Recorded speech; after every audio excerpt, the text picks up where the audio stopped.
Hello.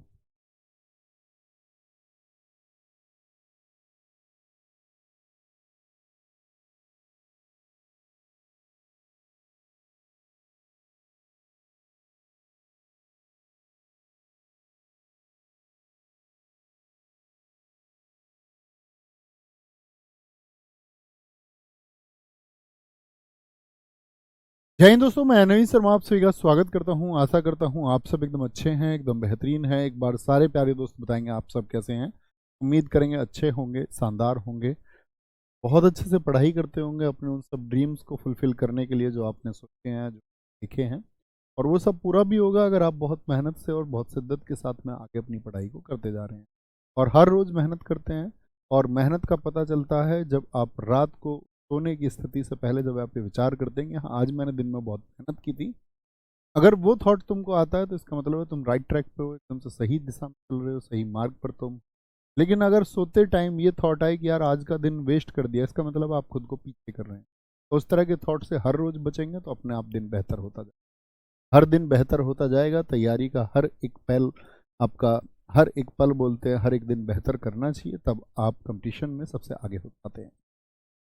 Dipendra Prajapati ji, Sarjit, Abhay Kumar, प्रिया भारद्वाज, राहुल लांबा, कविता मीना, काजल, अंकिता सिंह, लीना रॉय, लवकुश, अमन, आशीष, आशेंद्र, रुचि, वाह, सारे प्यारे साथियों का बहुत स्वागत है। आज दोस्त हम एक नया टॉपिक शुरू करने जा रहे हैं, क्लासिकल डांस, शास्त्रीय नृत्य। क्या शुरू करने जा रहे हैं? शास्त्रीय नृत्य। स्टैटिक जीके में हमको दो तरह के डांस पढ़ने होते हैं साथी। एक तो शास्त्रीय नृत्य पढ़ने होंगे, यानी कि हमको क्लासिकल डांस पढ़ने होंगे, ठीक है। एक तो हमको पढ़ने होंगे क्लासिकल डांस पढ़ने होंगे, और एक हमको पढ़ने होते हैं लोक नृत्य, ठीक है? लोक नृत्य यानी कि हमको फॉक डांस पढ़ने होंगे, फॉक डांस, ठीक है। फॉक डांस पढ़ने होंगे। और दोनों ही टॉपिक कितने इंपॉर्टेंस रखते हैं एसएससी के एग्जाम में, ये बताने में या आप लोगों को पहले से पता होना चाहिए कि बहुत इंपॉर्टेंट टॉपिक। शास्त्रीय नृत्य से क्वेश्चन पूछे जाते हैं, इसको हम दो क्लासेस में कर रहे होंगे। लोक नृत्य एक बड़ा टॉपिक होगा, इसमें शायद आपकी 4 कक्षाएं लगेंगी। हमारा टॉपिक हम शुरू कर रहे हैं, दो क्लासेस में इसको हम खत्म कर लेंगे। आज शास्त्रीय नृत्य के बारे में हम जानेंगे। देखो, एक डांस तो वो है जो तुमने डीजे कर लिया, कि जैसा नाचना था वैसे नाच लिए, नागिन डांस जैसा करना था कर लिया। लेकिन शास्त्रीय नृत्य में क्या है कि कुछ अनुपालन करना होता है, मतलब कुछ स्टेप्स होते हैं और चुनिंदा चीजें होती हैं, उसी का पालन करना होता है। और शास्त्रीय मतलब शास्त्र, जिसका शास्त्रों में वर्णन था, यानी बहुत प्राचीन समय से नृत्य चले आ रहे हैं। विशेष इनकी पहचान है, एसएससी के एग्जाम्स में भी विशेष पहचान है।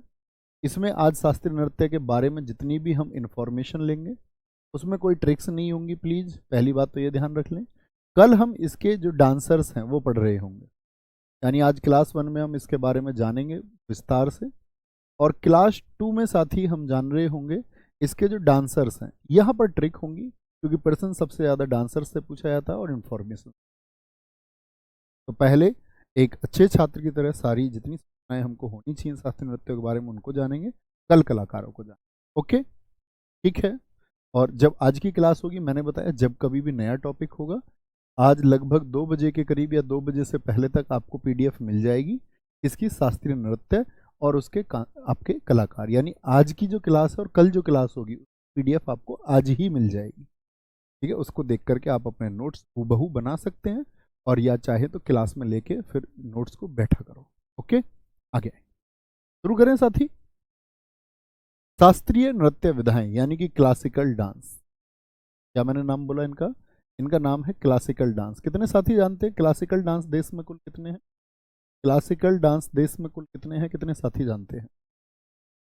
शास्त्रीय यानी कि जो हमारे क्लासिकल डांस है उनके बारे में जानकारी भरत मुनि, एक ऋषि थे, भरत मुनि के नाट्य शास्त्र में मिलती है। यानी उनकी बुक का नाम है नाट्य शास्त्र। जैसे आप इतिहास में पढ़ते होंगे कि भारत में 4 वेद हैं, ऋग्वेद, यजुर्वेद, सामवेद और अथर्ववेद। उसी तरह बहुत महत्वपूर्ण है भरत मुनि का नाट्य शास्त्र, जिसको पंचम वेद माना जाता है, 5th वेदा इसको कहते हैं। अब इसका मतलब ये बिल्कुल नहीं है कि आप एग्जाम में जाके ये लिख दें कि जी वेदों की कुल संख्या कितनी है, जी 5 है, हम तो 5वां भी जानते हैं। तुलना की जाती है। क्योंकि इसमें क्या हुआ कि काव्य जो आपका पोइट्री होती है उसको लिखने के ढंग, जो अलंकार होते हैं, ठीक है, या हम बात करते हैं आपसे जो रस होता है किसी भी काव्य को पढ़ते समय, जो जॉय आता है, आनंद आता है, उस सब के बारे में इन्होंने लिखा, साथ में शास्त्रीय नृत्य के बारे में लिखा। एग्जाम में यदि आएगा आपसे क्वेश्चन कि शास्त्रीय नृत्यों की कुल संख्या कितनी, यानी क्लासिकल डांस कितना है, आपको लिखना है 8। 9 कोई नहीं लिखेगा। 9 कब लिखना है? जब पूछे जो कल्चरल मिनिस्ट्री है, संस्कृति मंत्रालय के अनुसार कितने हैं, तो 9 है, और नवा माना गया है 6 को। संगीत नाटक अकादमी, ये हमको आंसर देना होता है क्योंकि इसकी चीजें मान्य, ये कहती है कि 8 शास्त्रीय नृत्य हैं। और संगीत नाटक अकादमी को जो इस्टेब्लिश किया गया वो 28 जनवरी 1953 को इस्टेब्लिश किया गया। ये इसका इस्टेब्लिशमेंट ईयर है और नई दिल्ली में इसका हेडक्वार्टर। छऊ को अर्धशास्त्रीय नृत्य भी कहा जाता है, क्योंकि संगीत नाटक अकादमी कहती है कि क्लासिकल डांस है उनका नंबर कितना है, 8 है, वो छऊ को नहीं कैलकुलेट करते।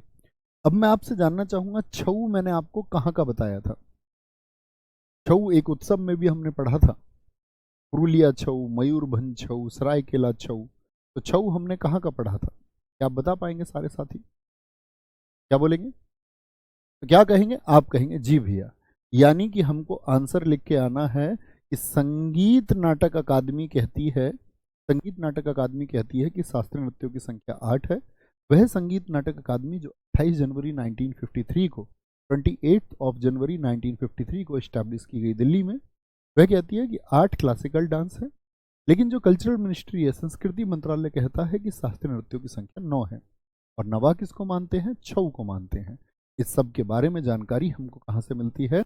वो हमको भरत मुनि नाम के एक ऋषि थे, उन्होंने बुक लिखी थी नाट्य शास्त्र। बहुत बार एसएससी ने क्वेश्चन पूछा है नाट्य शास्त्र के लेखक कौन है, और मैं अपने बहुत सारे साथियों का उत्तर भी देख पा रहा हूँ कि भैया ये आपका छऊ जो है ये उड़ीसा का है, बहुत सारे साथियों ने, ठीक है। और छऊ कहाँ पर बोला था हमने? पुरुलिया छऊ पश्चिम बंगाल में होता है, सरायकेला छऊ झारखंड में होता है, मयूरभंज छऊ उड़ीसा में होता है। ओके, ये तो जानकारी हुई छऊ के बैकग्राउंड के बाद। अब आगे आपके सामने ये 9 कौन कौन से देखेंगे। तो पहला है भरतनाट्यम। किस स्टेट से उसका संबंध है? बहुत बार क्वेश्चन पूछा जाता है, ये मोस्ट इंपोर्टेंट स्लाइड है, इससे डायरेक्टली क्वेश्चन बनता है। भरतनाट्यम साथी कहाँ का, किससे संबंधित है? तमिलनाडु से। और सबसे पुराना क्लासिकल डांस कौन सा है? ओल्डेस्ट कौन सा है? क्या बोलेंगे? ओल्डेस्ट क्लासिकल डांस कौन सा है? तो वो है हमारा भरतनाट्यम। पुराना है तो भैया कब से होता है ये? तो आपसे कहते हैं कि आज से लगभग 2000 साल पुराना ये, 2000 ईयर्स ओल्ड है ये, 2000 वर्ष पुराना है। कितना पुराना है? 2000 वर्ष पुराना है, 2000 ईयर्स ओल्ड है। मतलब आज सन चल रहा है, ईयर चल रहा है 2024, तो मतलब इस कैलेंडर की शुरुआत जब हुई तभी से लगभग इसके बारे में हमको पता चलता है। ओके, ओडिसी कहाँ का है? उड़ीसा का, याद करने में दिक्कत ही नहीं आएगी। मणिपुरी कहाँ का है? मणिपुर का है। कुचिपुड़ी आंध्र प्रदेश का है। कथक उत्तर प्रदेश का है। कथकली केरल का है साथी। कथकली कहाँ का है? केरल का है। मोहिनी अट्टम कहाँ का है साथी? केरल का है। सत्रिया असम का है। और ये सबसे नया है, सन 2000 में इसको जोड़ा गया। और अगर मैं बात करूं, ये लगभग 500 वर्ष पुराना है। पूछे सत्रिया कितना पुराना है? पहले और दूसरे को याद रखेंगे, लगभग 500 वर्ष पुराना है। कितना पुराना है? लगभग 500 वर्ष। छऊ ये नवा हो गया, इसके बारे में मैं आपको पढ़ा चुका हूं, ठीक है। लेकिन पेपर में एग्जाम में क्या लिख के आओगे? शास्त्रीय नृत्यों की संख्या 8 की 9। तो इस 9 को हम मिटा देते हैं क्योंकि इसके बारे में मैं आपको पढ़ा भी चुका हूं, ठीक है। कब ये यूनेस्को में शामिल हुआ, कैसे हुआ, ये जब मैं आपको फोक डांस पढ़ाऊंगा तब मैं सारी चीजें आपको बता, के लिए निश्चिंत रहना है। देखिए कितने हैं टोटल, एग्जाम में हम 8 लिख के आएंगे, ये बात हम जान चुके। 8 कौन कौन से हैं आपके सामने लिखे हुए हैं। अब यहां से क्वेश्चन कितनी तरह के पूछे जा सकते हैं ये देखना। एक तो सबसे पुराना, सबसे नया याद रखेंगे। ओडीसी आप पिछले एसएससी सीजीएल में देखिए, 2022 और 23 के प्रीलिम्स में एक ही क्वेश्चन पूछा गया कि सत्रिया को कब शामिल किया गया, 2022 के प्रीलिम्स का। कुचिपुड़ी याद करते हैं साथी, देखना एक बार आप बोलेंगे भरतनाट्यम, भरत से याद रख लेना, मिलन, भरत का मिलन हुआ था ना भगवान श्री राम जी से, भरत का मिलन, तो मिलन से तमिलनाडु, या बोल दे भरत कह रहे हैं कि तुम मिलना भगवान श्री राम जी से, तुम मिलना। ओडिसी का ओडिशा, ओडिसी का ओडिशा, बहुत अच्छा उत्तर लिखा है एक साथी नंदिनी ने, वेरी गुड। मणिपुरी का मणिपुर आसानी से याद हो सकता है। कच्ची पूड़ी कौन खाएगा? मैं आपको एक पक्की पूड़ी दूं और एक कच्ची पूड़ी दूं, आप कौन सी खाओगे भैया? आप कहोगे भैया मुझे आंखों से दिख रहा है ये कच्ची पूड़ी है ये पक्की पूड़ी है, तो कच्ची पूड़ी तो भाई अंधा खा सकता है, आंध्र प्रदेश को मैंने कहा था ये अंधा है, अंधा। कच्ची पूड़ी अंधे को खिलाओगे वो खा जाएगा, उसको दिखेगा ही नहीं। तो कच्ची पूड़ी कौन खाएगा? अंधा, आंध्र प्रदेश। कथक कौन नहीं थकता? बोल दे यूपी वाले थकते नहीं है। अब और स्टेट वाले ये मत कहने लगना कि भैया ऐसे क्यों कह रहे हैं, भाई याद करने के लिए। अच्छा, जो यूपी के एकदम से बहुत चौड़े हो जाएंगे ये सुन के कि यार यूपी के लिए ये बात आ गई थकने की, लेकिन थकना किसमें? डायलॉग्स बाजी में। यूपी में बड़े बड़े डायलॉग होते हैं, आपने सुना हो, हमारे चाचा विधायक हैं, हमारे फूफा विधायक हैं, तो थकते नहीं है बड़े बड़े डायलॉग्स देने में। कौन? यूपी के। अब ठीक रहे यूपी। कथकली मैंने आपको बताया, कली और अट्टम पूरी स्टैटिक जीके में हमारे रूट वर्ड किसके हैं? केरल के हैं। ये मैंने पीछे भी आपको याद कराए थे, कौन कौन से? कली और अट्टम, कली और अट्टम हमेशा याद रखें। सत्रिया कहाँ का है? असम का। सत्र जो चला था, संसद में चलते हैं सेशन, सत्र, सत्र आसाम खत्म हो गया, सत्र आसाम खत्म हो गया। ठीक है, कोई दिक्कत कोई परेशानी? बाकी जानकारी सॉरी, इतनी बात समझ में आई। अब मैं एक बार ये मिटा दूं, अब बोलने का प्रयास करेंगे मेरे साथ में कि मैंने कहाँ से बोला। देखें जरा साथी, पहले को बोलने का प्रयास करेंगे तो माइंड में एक इमेज बनेगी, इसी को हम स्कैन टेक्निक कहते हैं। आंखें बंद करके थोड़ा बोलने का प्रयास करिए, आंखें खुली से भी प्रयास करें। बोलेंगे जी। तब भरतनाट्यम कहाँ का बताया साथी? तमिलनाडु। भरतनाट्यम कहाँ का है? तमिलनाडु का है। ओडिसी कहाँ का है? वो ओडिशा का है, ओडिशा का है। मणिपुरी कहाँ का है साथी? वो आपका मणिपुर का है, मणिपुर का है। कुचिपुड़ी कहाँ का है साथी? आपका आंध्र प्रदेश का है, आंध्रा का है। कहाँ का है? आंध्र प्रदेश का है। कथक कहाँ का है? ये तो यूपी आ गया। कथकली और मोहिनीअट्टम दोनों कहाँ के हैं? केरल के हैं। सत्रिया, सत्रिया कहाँ के? असम के। सत्रिया कहाँ का है? असम का। अब ध्यान से स्लाइड को देखिए, क्वेश्चन पूछा जाएगा आपसे, ऐसा कौन सा राज्य है या ऐसा कौन सा स्टेट है जिसके दो क्लासिकल डांस हैं? ऐसा कौन सा स्टेट है जिसके दो क्लासिकल डांस? आप बड़ी आसानी से उत्तर दे सकते हैं, केरल के हैं, केरल के। अच्छा, मैंने आपसे कहा था एक बात कि आपके पास में मैप होना चाहिए सबके, हर किसी की बेंच पर मैप होना चाहिए, कॉपी में या सामने दीवार वॉल पर लगा रहना चाहिए। अब अगले स्टेप पर चलते हैं। अब के जो मॉडिफाइड आपके साथी पूछे जाते हैं क्वेश्चंस, वो अगर मैं बात करूं आपसे, उनके पूछे जाने का, उनके पूछे जाने का साथी अगर हम बात करते हैं, उनके पूछे जाने का क्या, उनके पूछे जाने का साथी आपका क्या और स्तर रह सकता है और क्या पूछ सकता है? इतनी बात में कोई, एक बार सबको फिर से मिटाते हैं, एक बार सबको फिर से मिटाते हैं और एक मैपिंग करते हैं, उस मैपिंग के माध्यम से हम और क्वेश्चनों को हमेशा याद रख पाएंगे। मुझे ये बताइए आप लोग कि जो भरतनाट्यम है वो तमिलनाडु में होता है। कहाँ पर होता है? तमिलनाडु में। तमिलनाडु मुझे बताइए भारत में किधर स्थित है? नॉर्थ की साउथ? तो आप कहेंगे भैया ये वाला जो हिस्सा है ये तमिलनाडु का है, ये क्या है? ये तमिलनाडु है। यानी तमिलनाडु को मैं कह सकता हूं कि ये जो भरतनाट्यम यहाँ पर होता है, भरतनाट्यम, ये साउथ में होता है कि नॉर्थ में? तो हमने ये तो जान लिया कि भरतनाट्यम दक्षिण का है। कहाँ का है? साउथ का। अब भी लिख लेना आगे अपने में एस, साउथ। ओडिसी किधर का है? ओडिसी, उड़ीसा की दिशा किधर है? तो आप कहेंगे भैया उड़ीसा इधर पड़ता है। ये हो गया आपका ओडिसी, ओडिसी। आप भी एक मैप बनाए अपने कॉपी पर। मणिपुरी किधर का है भैया? मणिपुर हमारा नॉर्थ ईस्ट का है। इधर क्या है? इधर मणिपुरी, मणिपुरी, ठीक है। अच्छा जी, फिर आता है कुचिपुड़ी, यानी ओडिसी किधर पड़ा आपका? साउथ ईस्ट में। अभी पूछा गया सीपीओ में, ओडिसी नृत्य भारत की किस दिशा में होता है? तो क्या बोलेंगे? साउथ ईस्ट का हो गया। अच्छा जी, मणिपुरी किधर का बता दिया मैंने आपको? नॉर्थ ईस्ट का है। NE4 क्या हो गया? उत्तर पूर्व, नॉर्थ ईस्ट। रीजनिंग जानते हो ना दिशा। कुचिपुड़ी कहाँ का है? आंध्र प्रदेश का। तो यानी कि कुचिपुड़ी कहाँ का है साथी? आंध्र प्रदेश का। कुचिपुड़ी आंध्र प्रदेश का, यानी कि ये भी साउथ हो गया। कथक यूपी का है, यूपी का। ये कहा क्या है यहाँ पर? कथक। और यूपी का कथक, यानी कि यहाँ नहीं लिखते इसको, फिर जगह नहीं बची। कथक कहाँ का है साथी आपका? कथक है यूपी का। कथक भी कई बार इसको बोल। ये किधर का हो गया? नॉर्थ का हो गया। कथकली और मोहिनी अट्टम दोनों कहाँ के हैं? केरल के। तो केरल के, यानी कि इस साइड में आपका कौन कौन से हो गए? कथकली, और साथ ही आपका कौन सा हो गया? एक मोहिनी अट्टम। मोहिनी अट्टम, इनको कौन सी डायरेक्शन हम देंगे बताना जरा, दोनों को? साउथ इंडिया में कि नॉर्थ इंडिया में? तो आप कहेंगे दोनों भी साउथ में हो। सत्रिया कहाँ का है? असम का। असम किधर पड़ता है? नॉर्थ ईस्ट में। क्या बोलेंगे? इधर आपका ये सत्रिया हो गया। इस तरह से ये हमारे 8 है। आप बड़े ध्यान से देखना साथी, मैं आपसे पूछूं कि दक्षिण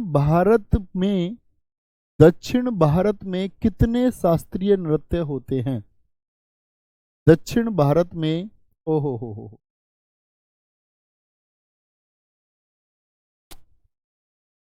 कोई नहीं, फिर से लिख लेते हैं। भारतनाट्यम को मैंने आपसे कहा, एक बार मैं इसको मिटा लेता हूँ फिर से सारे को, कई लेयर इसमें चढ़ गई ना, रियली सॉरी। फिर से कर लेंगे, कोई दिक्कत। यहाँ देखिए, मैंने आपको अभी क्या बताया था यहाँ पर कि केरला में आपका कथकली, कथकली और आपका मोहिनी अट्टम, मोहिनी अट्टम, ठीक है साथी। 3 3 6, क्या बोलेंगे? 2 3 5 2 7 1 8। भरतनाट्यम किधर था? फिर से बोले, अच्छी बात है, प्रैक्टिस होगी। South east. साउथ ईस्ट में आपका ओडिसी। मणिपुरी किधर है? North east. कुचिपुड़ी किधर है? साउथ में। क्या आपका कथक किधर? नॉर्थ में। कथकली साउथ में, मोहिनीअट्टम साउथ में, और आपका सत्रिया किधर है? North east. तो मुझे बताओ साउथ के कितने हैं? सारे दोस्तों ने उत्तर दिया 4। एक तो ये रहा भरतनाट्यम, कुचिपुड़ी, कथकली और मोहिनीअट्टम। तो साउथ में कितने हैं? साउथ में भैया 4 क्लासिकल डांस हैं। अच्छा मुझे बताओ नॉर्थ ईस्ट में, उत्तर पूर्व भारत में कौन कौन से हैं? मणिपुरी है और सत्रिया है। तो नॉर्थ ईस्ट के कितने हो गए साथी? नॉर्थ ईस्ट के हो गए 2। अच्छा साउथ ईस्ट का कितना है साथी? आपका साउथ ईस्ट का ओडिसी है सिर्फ एक, उसकी संख्या 1 है। और नॉर्थ का साथी कितना है? नॉर्थ में आप कहेंगे 1 है। नॉर्थ में क्या है? 1 है। ऐसे हम इसको देखते हैं, ये साउथ हो गया, ये नॉर्थ हो गया, ये ईस्ट हो गया, ये वेस्ट। तो मुझे नहीं लगता किसी भी साथी को कोई दिक्कत आती हो। आई डोंट थिंक कोई दिक्कत। तो क्या बोलेंगे? साउथ में हो गया। अभी ऐसा तो नहीं है कोई बुद्धू बच्चा जो बोले जी साउथ को दक्षिण तो बताओ। ऐसे बुद्धुओं का कहीं नंबर नहीं है दूर दूर तक भी, याद रख लेना। एक कह रहा जी साउथ को हिंदी में बता दो। दक्षिण है, दक्षिण पूर्व है, उत्तर पूर्व है, दक्षिण है, उत्तर है, दक्षिण है, दक्षिण दक्षिण, ये आपका उत्तर पूर्व। इतने बुद्धू रहेंगे, इतने बुद्धू रहेंगे तो कैसे काम चलेगा? दिशाओं के नाम तो याद होने चाहिए। अच्छा अब क्वेश्चन क्या बन सकता है? तो हम लॉजिकली सोचेंगे कि 4 से क्वेश्चन नहीं पूछेगा, तो पूछ भी सकता है पूछने को, लेकिन सबसे ज्यादा प्रश्न पूछा जाता है ऐसा कौन सा शास्त्रीय नृत्य है जो उत्तर भारत में आयोजित होता है? सारे दोस्त बताएंगे ऐसा, ऐसा कौन सा, बताएंगे फटाफट से, कौन सा क्लासिकल डांस है जो उत्तर भारत में आयोजित होता है? छऊ की साथ ही बात ही नहीं करनी हमको। सर आपने ये फिंगर टिप करवा रखे हैं पहले से, कविता मीना जी बहुत शानदार है, आपका विजन चल रहा होगा, बड़ी अच्छी बात है। ठीक है, तो अब तक क्या होता था कि ओडिसी को हम मानते थे किसमें, साउथ में, लेकिन इस बार एसएससी सीपीओ ने पूछ लिया उसका डायरेक्शन भी साउथ ईस्ट ही दे दिया, तो साउथ ईस्ट फिर हमको चुनना होगा क्योंकि वो है भी साउथ ईस्ट। तो इस तरह के प्रश्नों को, ये बेसिक क्वेश्चन है जो बन सकते हैं, तो आपके माइंड में साथी ये हमेशा होना चाहिए। कभी ऐसा ना हो कि आप कोई गलती करें,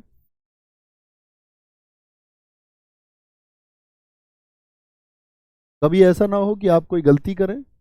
एक बार मुझे विश्वास दिलाएंगे कि भैया इस तरह के इससे बनने वाले किसी भी क्वेश्चन को, चाहे वो डायरेक्शन का बने या किसी का भी बने, हम हमेशा उसको सही करें, कि आपको एक स्मार्ट स्टूडेंट होना ही होगा। मैं नहीं भी बताता आपको ये चीज़ें, तब भी करनी चाहिए थी, अब तो बिल्कुल भी गलत मत करना, ठीक है। कोई दिक्कत साथी, बात क्लियर है, एक बात हम सब कर दें।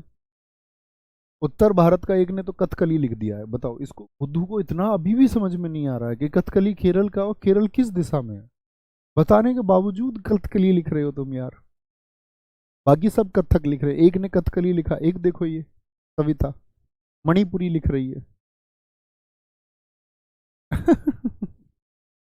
आगे आएंगे, अब चलते हैं इन सब के बारे में जानकारी। तो आप सारे बोलेंगे कि भरतनाट्यम कहाँ का है, अब सारे दोस्त उत्तर देंगे इसको। तो भरतनाट्यम कहाँ का था साथी बताएं, कहाँ का, दक्षिण भारत का है और तमिलनाडु का है। इसका पुराना नाम सादिर था, पहले इसको सादिर कहा जाता था। इसी का अन्य नाम दासी अट्टम है और अग्नि नृत्य है। इसको दासियां करती थी पहले। पहले पता है क्या होता था, बहुत सारे गांवों में या बहुत सारी जगह पर जो मंदिर होते थे, उन मंदिरों में एक कन्या को समर्पित कर दिया जाता था, ये देवताओं के लिए नृत्य करेगी, तो उसको दासी माना जाता था कि भगवान जी की दासी है ये। और उसका पूरा जीवन उस जो मंदिर होता था उस मंदिर में नृत्य करने में गुजरता था। मंदिर में डांस करती थी, कहते कि देवताओं को प्रसन्न करने के लिए ये डांस कराना पड़ेगा, इसीलिए इसका नाम रख दिया गया दासी अट्टम। अग्नि नृत्य की, अग्नि के प्रवेश करके नृत्य करती थी। इस भरतनाट्यम के बारे में हमको ये जानकारी दो बुक से मिली, एक तो शिल्पाधिकारम, तमिल की बुक है एक, आप हिस्ट्री जब पढ़ेंगे तो जब आप तमिल साहित्य को पढ़ेंगे वहाँ पे तमिल संगम, तब आप जानेंगे। अभिनय दर्पण एक पुस्तक है, दो पुस्तकें हैं। तो पूछे आपसे भरतनाट्यम की जानकारी किस पुस्तक से मिलती है, किस पुस्तक से मिलती है, तो आप कहेंगे अभिनय दर्पण। यह मंदिरों को समर्पित था, नृत्य का आरंभ आला रिपु से होता है। तो क्या पूछेगा आपसे, ऐसा कौन सा शास्त्रीय नृत्य है जो मंदिरों को समर्पित था।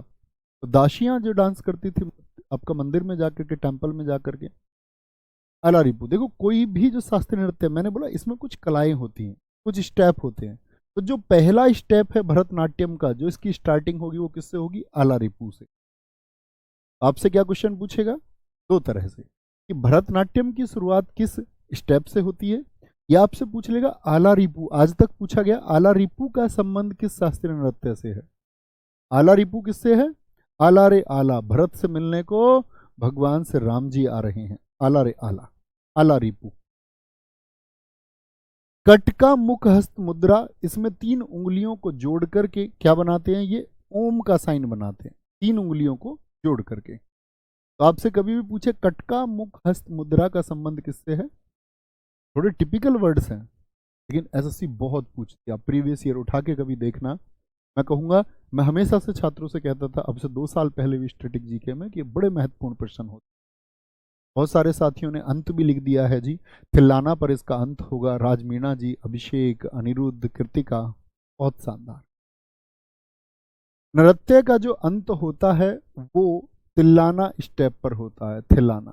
ये भी महत्वपूर्ण बात। तो शुरुआत किस पर हुई, आला रिपु पर, और खत्म किस पर हुआ, तिल्लाना स्टेप पर।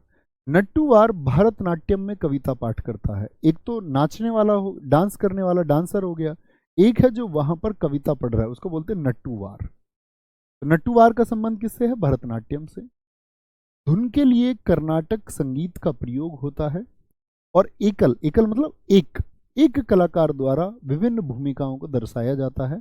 जिसको एकाहारीय कहते हैं, यानी एक ही के द्वारा सारे आहार किए जा रहे हैं। और कर्नाटक संगीत जो है ये साउथ का म्यूजिक है, साउथ का म्यूजिक है।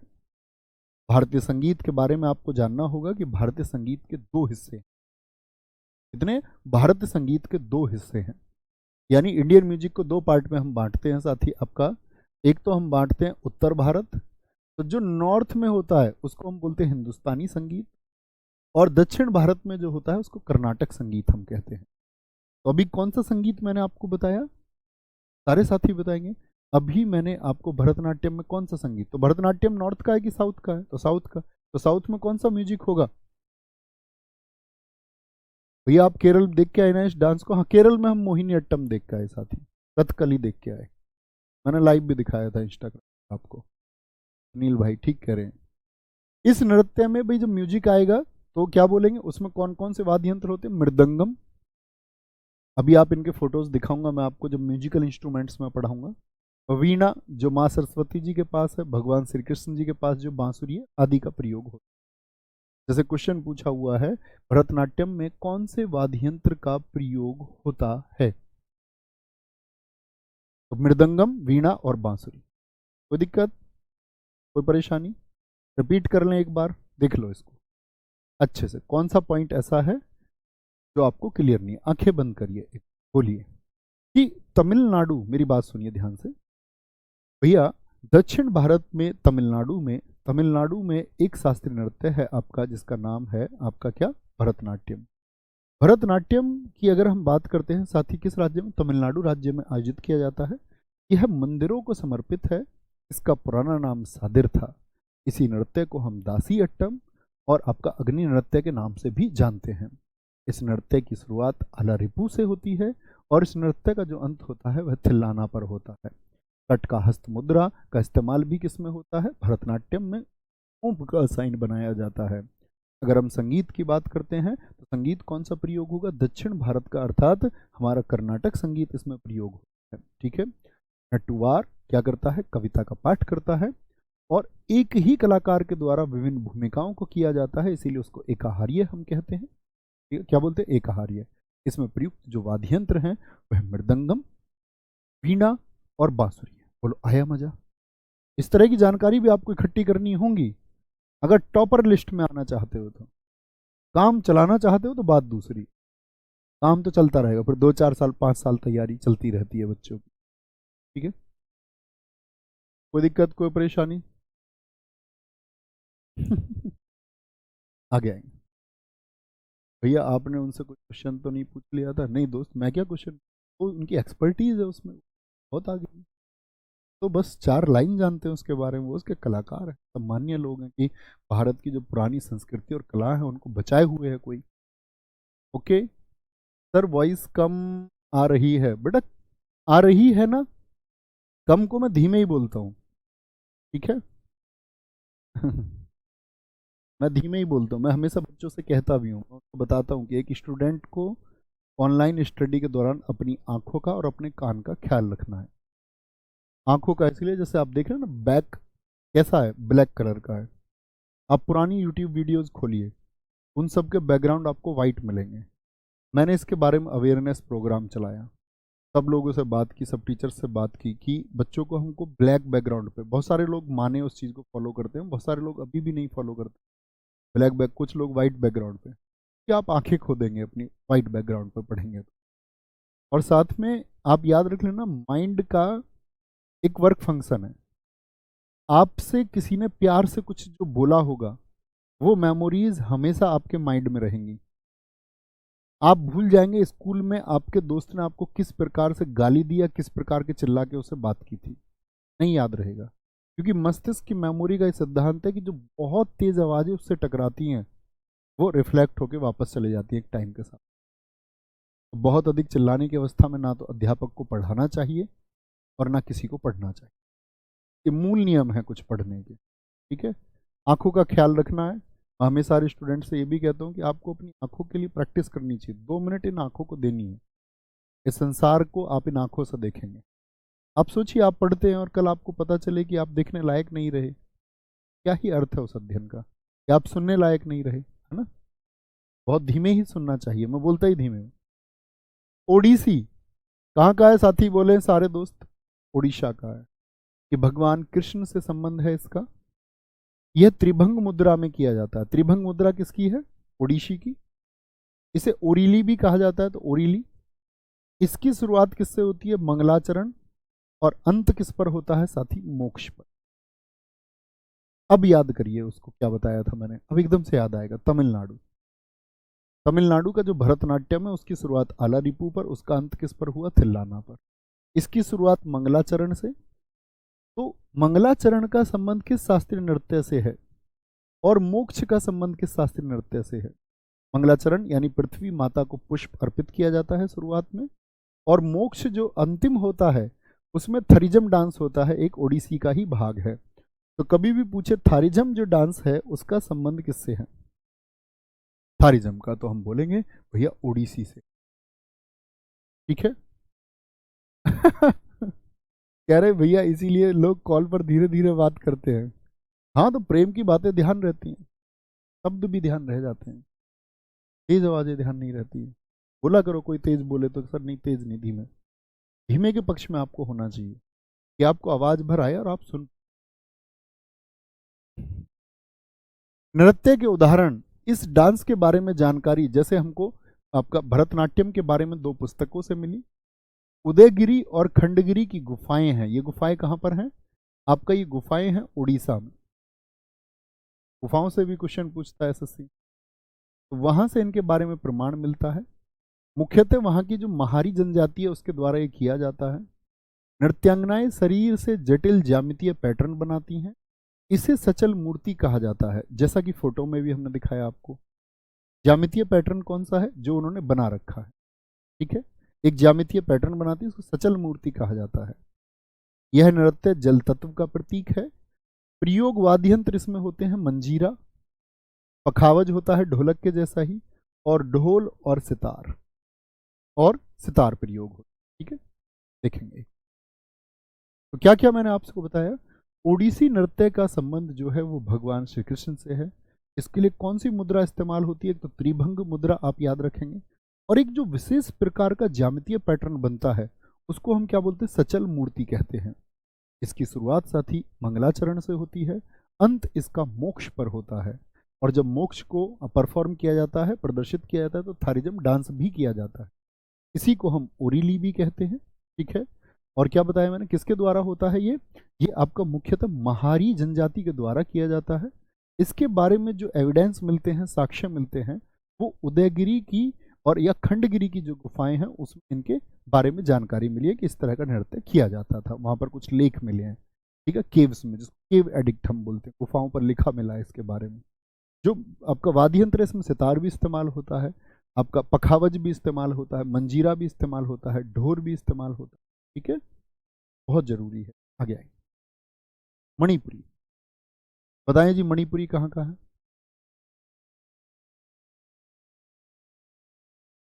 फटाफट से बताएं, मणिपुरी साथी कहाँ का है? बहुत बढ़िया।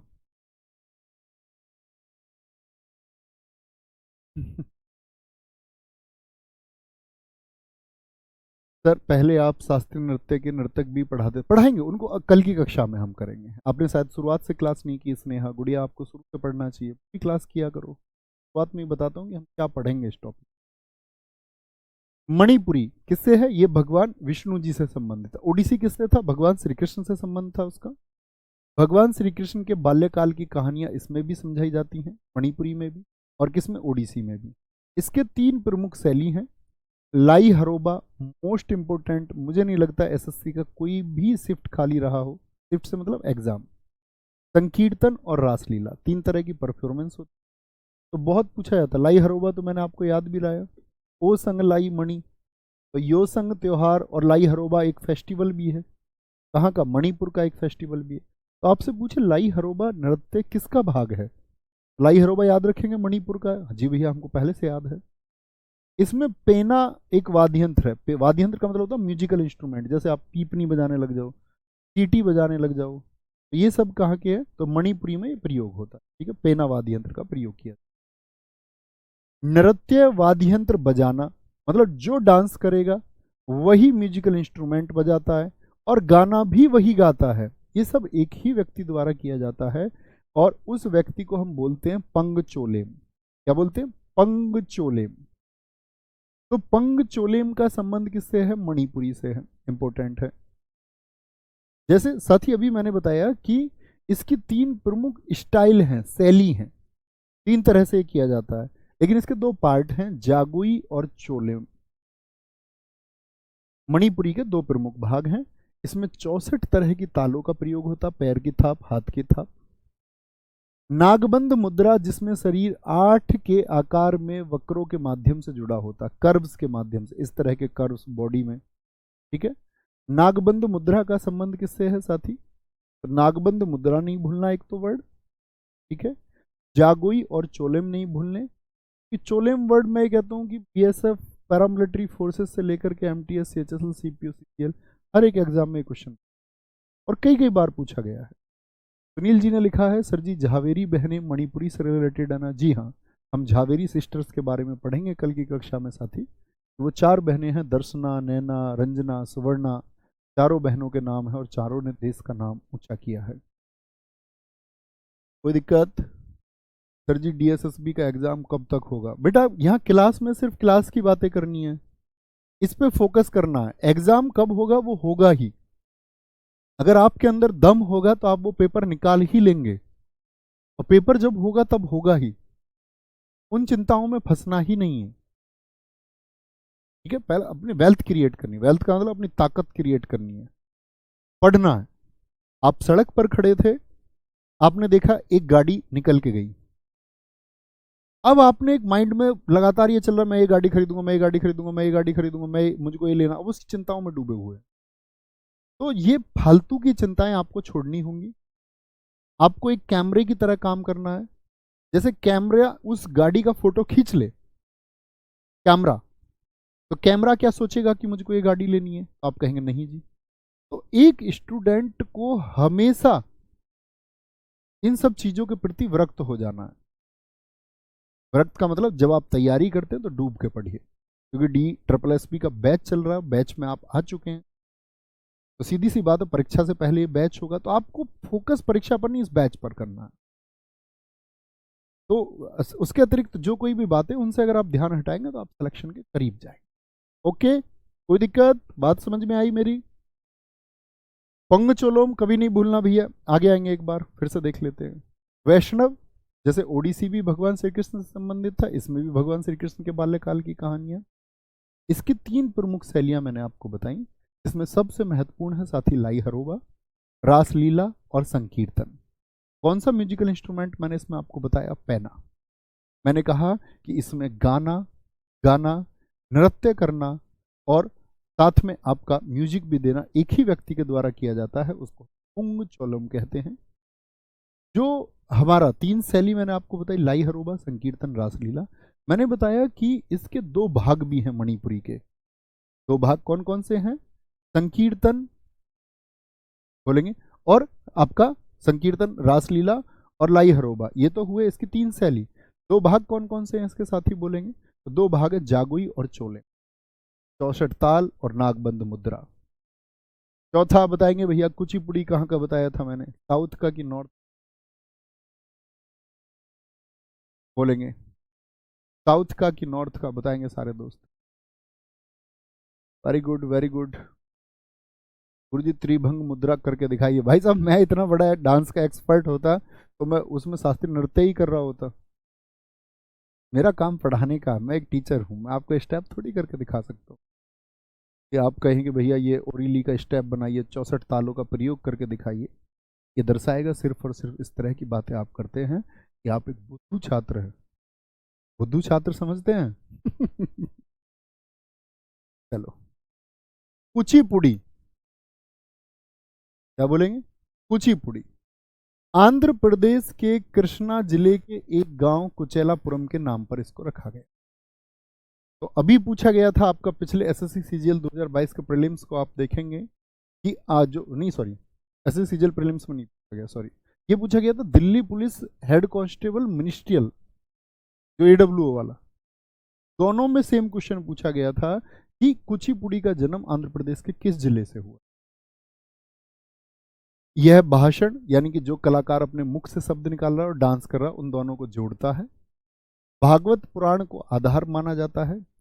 पीतल की तस्तरी में पैर रख के इस नृत्य को किया जाता है। तो पीतल की तस्तरी किस नृत्य में प्रयोग होती है? तो क्या बोलेंगे भैया? कुचिपुड़ी में प्रयोग होती है। ये भी साउथ का है तो कर्नाटक म्यूजिक तो बड़ी आसान सी बात है। मैं पूछूं कुचिपुड़ी में कौन सा नृत्य प्रयोग, कौन सा संगीत प्रयोग होता है? तो हिंदुस्तानी कहेंगे कि कर्नाटक? आप कहेंगे हिंदुस्तानी तो भैया उत्तर भारत का है। ठीक है, क्या बोलेंगे? उत्तर भारत का है। बहुत ठीक लिखा कई साथियों ने। आंध्र प्रदेश, ऋतुराज चौहान जी, बहुत ठीक उत्तर आपने दिया। बादल यादव जी बहुत सारा thank you. You too always बहुत सारा प्यार। आप भी इस दुनिया के सबसे अच्छे छात्र हैं। अच्छे छात्रों के बहुत अच्छी बातें निकलती हैं। मटरी बोल देता हूँ मैं उन स्टूडेंट को जो खराब की बातें करते हैं बिना आधार की, उनको हम टैग देते हैं मटरी का। सिद्धेंद्र योगी को कुचिपुड़ी का आदि गुरु माना जाता है। आदि गुरु मतलब शुरुआती गुरु, जिन्होंने इसको सिखाना शुरू किया लोगों को। आदि का मतलब होता है स्टार्टिंग, शुरुआत। भगवान शिव जी के लिए आप भजन सुनते, आदि ना अंत है उसका, ना आदि ना अंत। आदि किसको बोलते हैं? शुरुआत को। शुरुआत करने वाले गुरु। नर्तकों को जो इसमें से डांसर हैं इनको हम भगवतालू के नाम से जानते हैं। भगवतालू के नाम से जानते हैं। तुल्ला कद या पत्ताक्षर का संबंध किससे है? वो कुचिपुड़ी से है। इस नृत्य भाग में शरीर की हरकतें शामिल हैं। कावुत्तम में क्या होता है? व्यापक कलाबाजियां, हवा में करतब किए जाते हैं। मंडूक शब्दम का इस्तेमाल किसमें होता है? वो आपका कुचिपुड़ी में होता है। जलचित्र नृत्यम, इसमें कलाकार अपने पैर के अंगूठे से सतह पर चित्र बनाते हैं, मतलब पैर के अंगूठे से चित्र बनाना डांस के दौरान ही। पुरुष कलाकारों की पोशाक को बगलबंदी कहा जाता है। तो पूछे कुचिपुड़ी में इस्तेमाल होने वाली जो आपकी पोशाक है उसको क्या कहा जाता है? तो क्या बोलेंगे? बगलबंदी कहा जाता है। देखिए क्या बोला मैंने? कुचिपुड़ी कहाँ का? आंध्र प्रदेश। आंध्र प्रदेश के किस जिले का? आपका कृष्णा जिले का। वहां पर जगह कौन सी? कुचेला। और ये किसको जोड़ता है? जो डांसर है, जो बोल रहा, भाषण और माइम को जोड़ता है। पीतल की तस्तरी पर यह नृत्य किया जाता है। संगीत, इसमें कर्नाटक संगीत प्रयोग होता है। भागवत पुराण की जो कहानियां उनको डांस के माध्यम से दिखाया जाता है।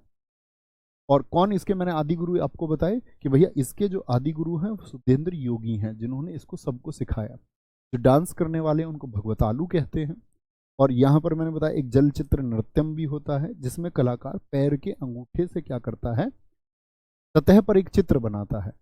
पोशाक को हम बगलबंदी कहते हैं। यहाँ पर 16 कद या पत्ताक्षर मैंने बोला कि शरीर की जो हरकतें वो शामिल हैं। हवाई कलाबाजियां किसमें बताई? कावुत्तम में। और मंडूक शब्दम एक मेंढक की कहानी को बताता है। ठीक है, बहुत बढ़िया सर्वजीत भैया, जैसे आप स्टैटिक जीके के आदि गुरु हैं, ये सही शब्द है। नहीं, मैं कोई आदि गुरु नहीं, पुस्तकों के माध्यम से सारी जानकारियां जोड़ी गई हैं। हाँ, पर यह था कि हमने इस विषय की शुरुआत की, कोई इसको पढ़ाने को तैयार नहीं था। स्टैटिक जीके के नाम पे पता है क्या पढ़ाया जाता था?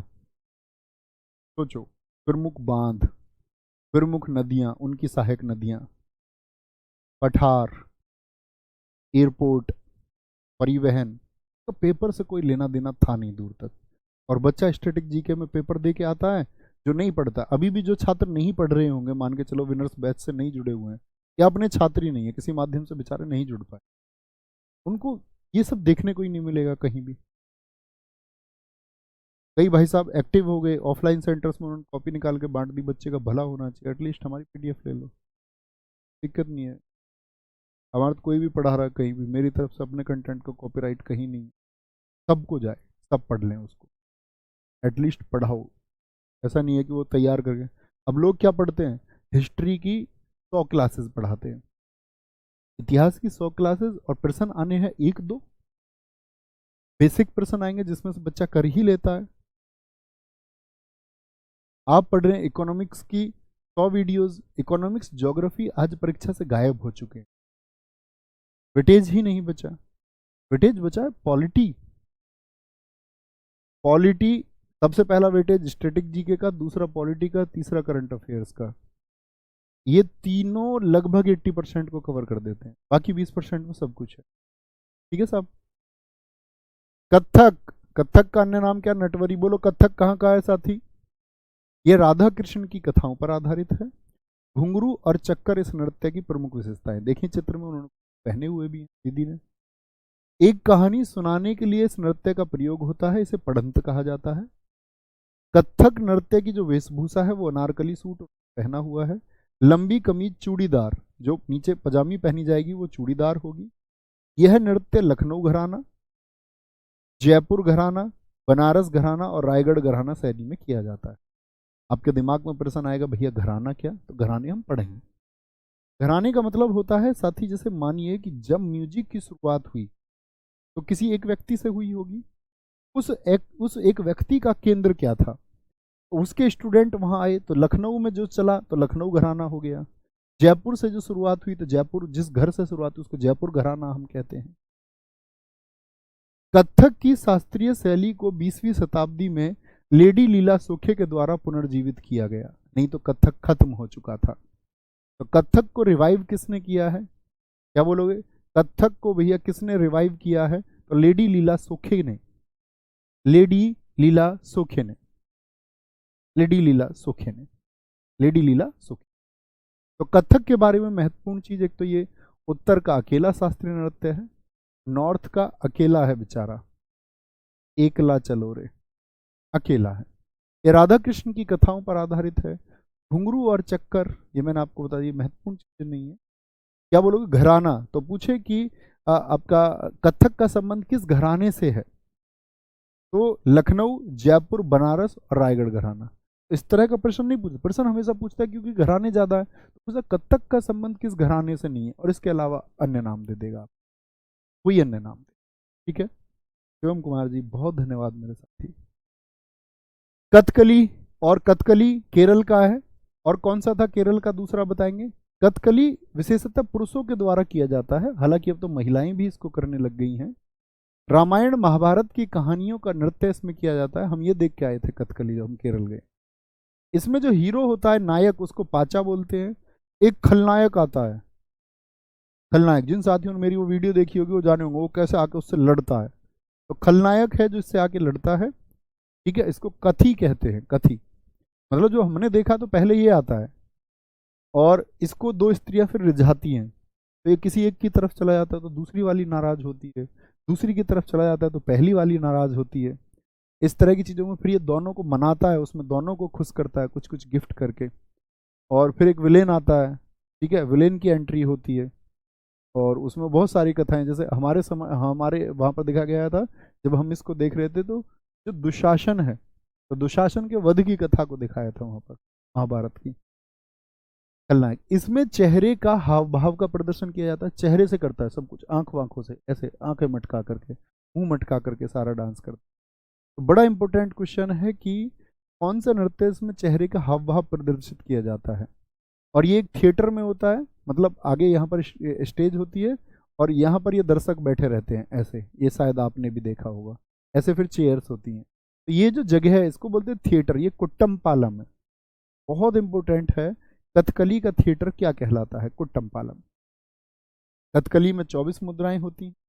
म्यूजिक इंस्ट्रूमेंट जो है इसमें इडक्का, चिंदा और मडालाम का प्रयोग होता है। जो साथी में महत्वपूर्ण मार्क कर रहा हूँ उस पर ध्यान देना है हमेशा। कथकली आकाश तत्व का प्रतीक है। कथकली गीतों के लिए प्रयुक्त भाषा मणि प्रवलम अर्थात मलयालम। कि भाई केरल की भाषा क्या है? मणि प्रवलम, तो मलयालम और संस्कृत का मिश्रण। गीतों के शब्दों को अट्ट कथा कहा जाता है। तो आपसे कभी भी पूछेगा अट्ट कथा का संबंध किससे है, तो आप क्या कहेंगे साथी? अट्ट कथा का, तो आप कहेंगे कथकली से है भैया, कथकली से। मणि प्रवलम का संबंध किससे है? कथकली से है। ठीक है, और आपका कथकली किस तत्व का प्रतीक है? आकाश तत्व का। इडक्का, चंदा, मडालाम का प्रयोग होता है।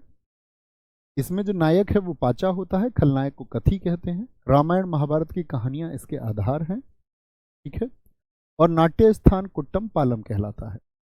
कुट्टम पालम। चेहरे का भाव दिखाइए सर, सविता जी कह रही हैं। सविता बच्चे बोर्ड पे फोकस करना है, अतिरिक्त बातों पे नहीं। गंदे बच्चे मुझे बिल्कुल पसंद, ठीक है, गंदे बच्चे बिल्कुल पसंद नहीं है साथी।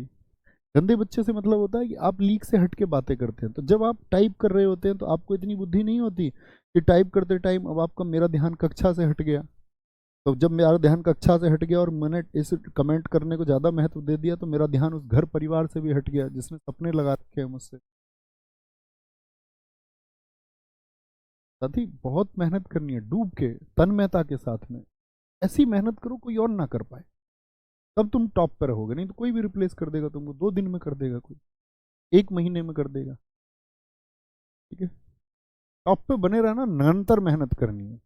अलग अलग पात्रों के लिए चेहरे के सुपरिष्कृत श्रृंगार के साथ में सिर की टोपी का उपयोग किया जाता है। श्रृंगार या वेशम 5 प्रकार का होता है: पाचा, काठी, थड़ी, कारी और मिनुक्कू। अलग अलग रंगों के श्रृंगार में अपना महत्व होता है और बड़ी मेहनत करते हैं लोग। मैंने देखा तैयार होते हुए कम से कम 2 घंटे तैयार करने में लग जाते हैं, इतने वो खड़ा ही रहता है वजन को, उसको सोचिए कितना मुश्किल है। हरा रंग कुलीनता, देवत्व और सद्गुण इंगित करता है। नाक की बगल में यहाँ पे एक लाल धब्बा बनाया जाता है जो राजसी गौरव को दिखाता है। ठीक है, बुराई और दुष्टता इंगित करने के लिए काले रंग का प्रयोग किया जाता है। यहाँ से प्रश्न कभी नहीं पूछा जाएगा, ये बात याद रख ले लिए। बस याद रख लेना जो इसमें मेकअप होता है विषम कितने प्रकार का होता है? 5 प्रकार का। वो 5 कौन कौन से नाम है वो मैंने आपको लिख के बता दिए। ठीक है, पीडीएफ आपको मिलेगी ये। पीला रंग संतों और महिलाओं के लिए होता है। पूरी तरह लाल रंग से पुता चेहरा बुराई इंगित करता है। पूरी तरह नहीं, पूरी तरह।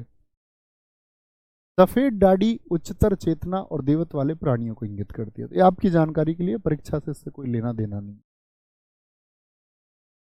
मोहिनी अट्टम, मोहिनी का मतलब सुंदर स्त्री। बताओ कौन से भगवान जी ने मोहिनी का रूप धारण किया था? Monika Singh ji, thank you. मोहिनी सुंदर स्त्री, अट्टम डांस है। मोहिनी अट्टम अकेली महिला के द्वारा किया जाता है। बताइए कहां से इसका संबंध है? बालों में देखिए ध्यान से, सिर को चमेली के फूल लगाए जाते हैं। इस नृत्य में केरल कसावू साड़ी पहनी जाती है। कसावू साड़ी, इसके लिए भी मैंने एक वीडियो बनाई। थोड़ा पूछा जाता परिधान कि कसावू साड़ी का संबंध, जैसे कुचेलापुरम साड़ी आंध्र प्रदेश की है, कुचेलापुरम जगह वहां की है, तो कसावू साड़ी का प्रयोग किस पे होता है? मोहिनी अट्टम में होता। इस नृत्य का उल्लेख व्यवहार माला नामक प्राचीन ग्रंथ में किया जाता है। मैंने वहां जाकर यह भी देखा कि ये हैंडमेड साड़ियां होती हैं, कैसे ये बनती हैं हाथों से, बड़ी प्रसिद्ध है। विष्णु भगवान जी सारे साथियों ने लिखा कि उन्होंने रूप धारण किया था किसका? मोहिनी का, भस्मासुर को खत्म करने के लिए।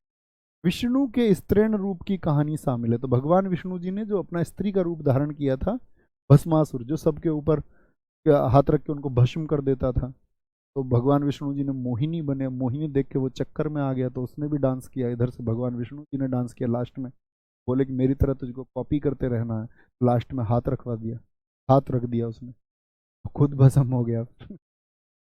इसमें मणि प्रबलम भाषा का प्रयोग होता है। मणि प्रबलम अभी मैंने बताई क्योंकि केरल का है ये भी। तो मणि प्रबलम कौन सी 2 भाषाओं का योग से बना है? तो मलयालम और संस्कृत का योग है। ठीक है? अंतिम नृत्य है साथी हमारा सत्रिया। सबसे नया सत्रिया है। सत्रिया से सबसे ज्यादा क्वेश्चन पूछे जाते हैं। वर्ष 2000 में शामिल किया गया, यानी पहले तो भैया 7 ही थे क्लासिकल डांस। सन 2000 में इसके लिए मेहनत की सबसे ज्यादा किसने? श्रीमद शंकर देव ने। और इसके फाउंडर हैं और मोस्ट इंपोर्टेंट सबसे ज्यादा क्वेश्चन पूछा जाता है कि सत्रिया के संस्थापक कौन है। इसकी खोज लगभग 500 वर्ष पूर्व हुई, यानी 500 वर्ष पुराना है। सत्रिया को अंकिया नाट के प्रदर्शन के लिए लाया गया। अंकिया नाट एक नृत्य है। अंकिया नाट भी कहाँ का है साथी? ये असम का नृत्य है। जब इस नृत्य को पुरुष करता है तो भांगी, और जब इस नृत्य को महिला करती है तो उसको सीमांगी कहा जाता है। ठीक है, क्या बोलेंगे? त्योहारों पर यह नृत्य भोकोट द्वारा किया जाता है, पुरुष भिक्षुकों द्वारा। तो भोकोट को कई बार परीक्षा में साथी भोकोट लिख के पूछा गया है। भोकोट का संबंध किस डांस से है? तो क्या बोलेंगे? ये भैया सत्रिया से। सत्रिया से।